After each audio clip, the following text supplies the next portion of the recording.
Hello engineers. तो guys आप सभी का स्वागत है 24/7 के इंजीनियरिंग के इस प्लेटफॉर्म पे। मेरा नाम है रजत और गाइज आज के इस वीडियो में मैं बात करने वाला हूँ आरआरबी जे 2024 का सीबीटी 1, जिसकी डेट आपको पता चल चुकी है। एग्जामिनेशन आपको जल्द ही देखने को मिलेंगे। इसके लिए लमसम आप मान सकते हो कि 50 दिन का आपके पास पूरा पूरा कंप्लीट रोड मैप होना चाहिए, जिससे कि आप आरआरबी जे के सीबीटी 1 को क्लियर कर पाओगे। नो डाउट सीबीटी 1 के बाद सीबीटी 2 जो होगा उसमें आपके पास हार्डली 3 मंथ का टाइम मिलेगा मैक्स टू मैक्स, और 3 महीने में वो एग्जामिनेशन भी कंडक्ट कराए जाएंगे। क्योंकि बहुत सारे लोगों को लग रहा होगा कि सीबीटी 1 का जो एग्ज़ाम है वो बहुत समय बाद होगा, जो कि ऐसा नहीं हुआ। आपके लिए इम्पॉर्टेंट डेट जो है ऑफिशियल वेबसाइट पे आ चुकी है, और डेट पे जाने से पहले आप सभी को दशहरा की ढेर सारी शुभकामनाएं। आज दशहरा है तो happy Dussehra to all of you.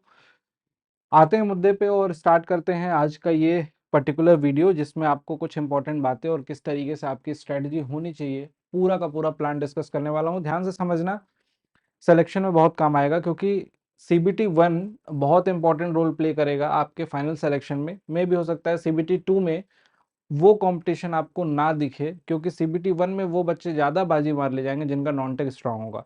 तो इस पे फोकस करना है कि टेक्निकल की तो बात करेंगे, लेकिन अभी फिलहाल हमें नॉन टेक पे फोकस करना है जो लिमिटेड टाइम है।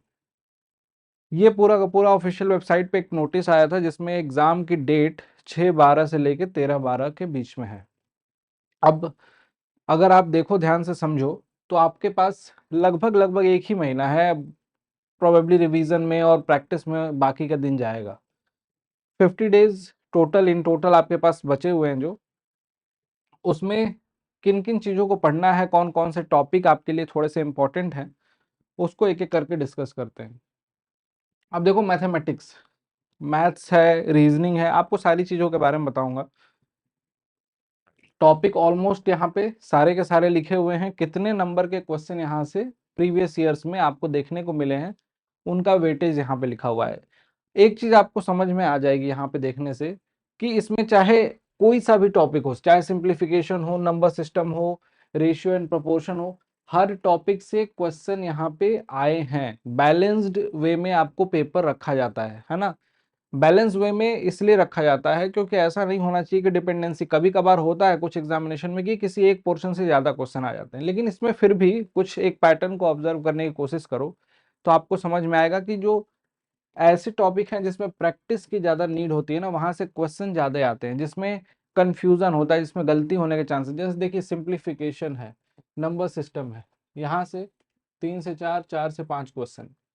उसके बाद जिनके टॉपिक रेशियो एंड प्रोपोर्शन थोड़ा सा आपको कंपैरिजन करें नंबर सिस्टम से तो थोड़ा सा टफ लगेगा। फिर एवरेज है, एलसीएम एचसीएफ है, परसेंटेज देखिए, percentage, time and work, profit and loss और टाइम एंड डिस्टेंस, ये पूरा सिंपल इंटरेस्ट, कंपाउंड इंटरेस्ट, और लास्ट में स्टैटिक्स। ये सभी पोर्शन ऐसे हैं जिनका वेटेज अच्छा खासा है पूरे के पूरे इस एग्जामिनेशन में। तो कुल मिला के डिफिकल्टी आपको इन पोर्शन में, इस पूरे पोर्शन में जो सबसे ज्यादा देखने को मिलती है वो इन्हीं टॉपिक में देखने को मिलती है, जहां पे आप कभी कभार ऐसा होता है कि आप प्रैक्टिस नहीं कर रहे हो उसकी वजह से। कुछ बार ऐसा होता है कि आप ज्यादा ट्रिक पे रिलाई कर गए और क्वेश्चन थोड़ा सा ट्विस्ट हो गया तो गड़बड़। तो ट्रिक वगैरह सीखना ही है, साथ साथ में मेथड्स भी सीखना है। कैसे सीखना है वो भी एक प्लान है, उसको भी बताऊंगा। तो इन टॉपिक को थोड़ा सा अपने आप पास स्क्रीनशॉट वगैरह ले लेना, कि ताकि आपको पता रहे कि कितने नंबर का कहाँ से कितना वेटेज आता है। हो सकता है कि ऐसा भी हो जाए कि कुछ टॉपिक यहाँ पे इस बार एग्जामिनेशन में ना देखने को मिले। इसका ये मतलब नहीं कि आप पढ़ के ही नहीं जाओ, पहले से ही पता हो जाएगा, ये किसी को भी नहीं पता है। आपको ये हो सकता है कि यहाँ पे इसमें एलसीएम एचसीएफ 1 से 2 है, यहाँ से क्वेश्चन बढ़ जाए। तो सारी पॉसिबिलिटी है, इसीलिए हर एक टॉपिक इंपॉर्टेंट है, सभी टॉपिक को पढ़ना है। हाँ, जो आपका वीक टॉपिक है उस पर थोड़ा सा फोकस करना है। आगे अगर बात करें रीजनिंग में, तो रीजनिंग में देख सकते हो यहाँ पे कोडिंग डिकोडिंग से 3 से 4 क्वेश्चन, सीरीज वाले क्वेश्चन जो आते हैं, अल्फा न्यूमेरिक सीरीज होते हैं, नंबर सीरीज के होते हैं, उसमें आपको बहुत सारे क्वेश्चन आपको मिसिंग नंबर वाले देखने को मिल जाते हैं, फिलिंग वाले देखने को मिल जाते हैं। तो उसमें 4 से 5 क्वेश्चन, ब्लड रिलेशन से 2 से 3 क्वेश्चन, एनालॉजीज से 2 से 3, सीटिंग अरेंजमेंट से 3 से 4 क्वेश्चन। ये आपका टाइम होता है, इसकी प्रैक्टिस बहुत कर लेना, बड़ा इंपॉर्टेंट है ये, टाइम आपका खाता है ये बहुत ज़्यादा। तो टाइम के लिए बचाना है तो उसके लिए प्रैक्टिस। हाँ, क्लॉक वाले कैलेंडर वाले क्वेश्चंस ये आपने अगर प्रैक्टिस नहीं की होगी तो ये भी नहीं कर पाओगे, इसलिए इन दोनों को देख लेना है, डाइसेस को भी देख लेना है। एक मतलब सजेशन दे रहा हूँ। Decision making, similarities and differences, direction sense, ये सबसे आसान होते हैं, बहुत फास्ट इसमें करने की जरूरत होती है, फिगर डायग्राम वगैरह बना के फटाफट। और नॉन वर्बल रीजनिंग से भी 4 से 5 क्वेश्चन। तो ये पूरा का पूरा आपका रीजनिंग का वेटेज है।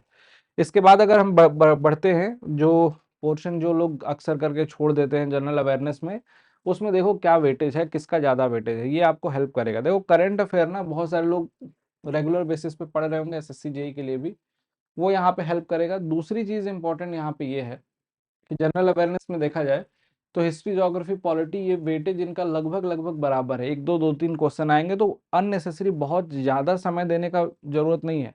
ओवरऑल वेटेज भी पूरा का पूरा जनरल अवेयरनेस का कम है ना, बाकी सेगमेंट के रिस्पेक्ट में देखा जाए तो लगभग आधा ही है।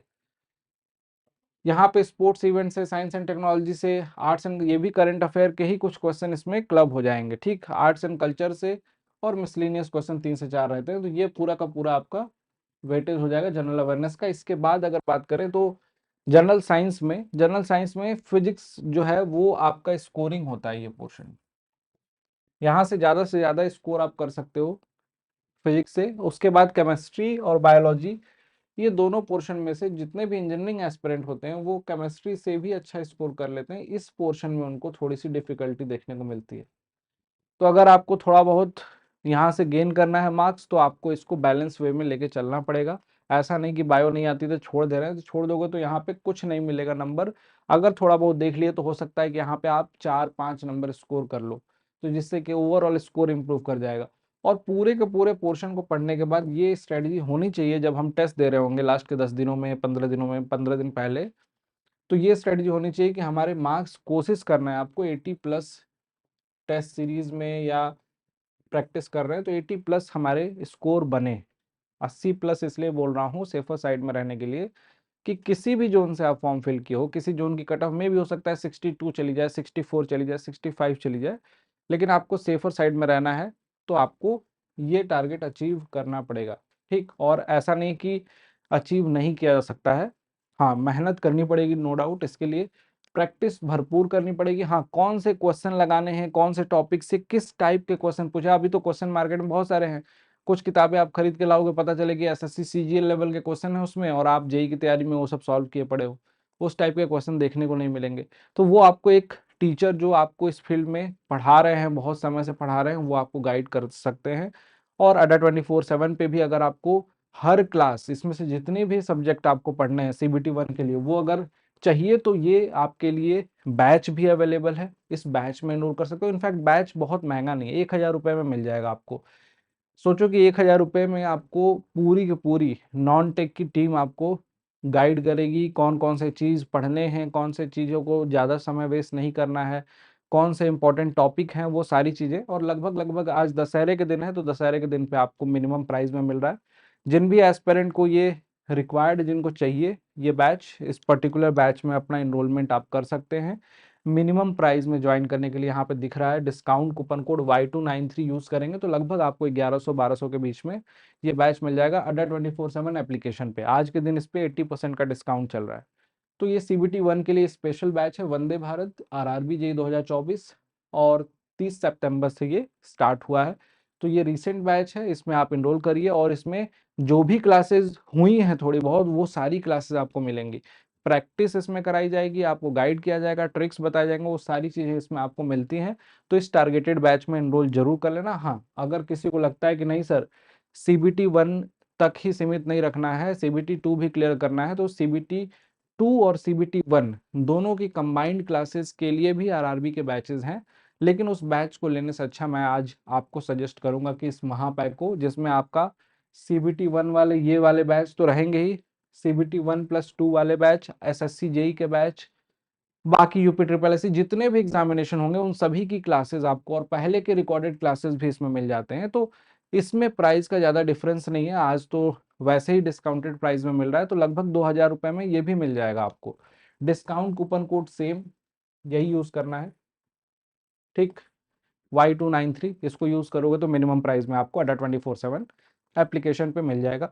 AJE सेगमेंट में आपको जाना है, उसके बाद अपनी ब्रांच सेलेक्ट करनी है और आपको महापैक पे क्लिक करके ये अप्लाई करना है। टाइप करने के बाद पहले से कोई कूपन लगा हो तो उसको हटा के इसको अप्लाई टाइप कर दीजिएगा Y293 और अप्लाई बटन पे क्लिक करेंगे, ऑटोमेटिकली आपको मिल जाएगा। Thank you so much. I hope आपको समझ आया होगा कि किस तरीके से कौन से पोर्शन को कितना पढ़ना है, कौन से टॉपिक पे ज़्यादा फोकस करना है, और बाकी की गाइडेंस हम क्लासेस में जरूर प्रोवाइड कराएंगे। Thank you so much. मिलते हैं आपसे नेक्स्ट वीडियो में। Till then keep learning guys. Thank you.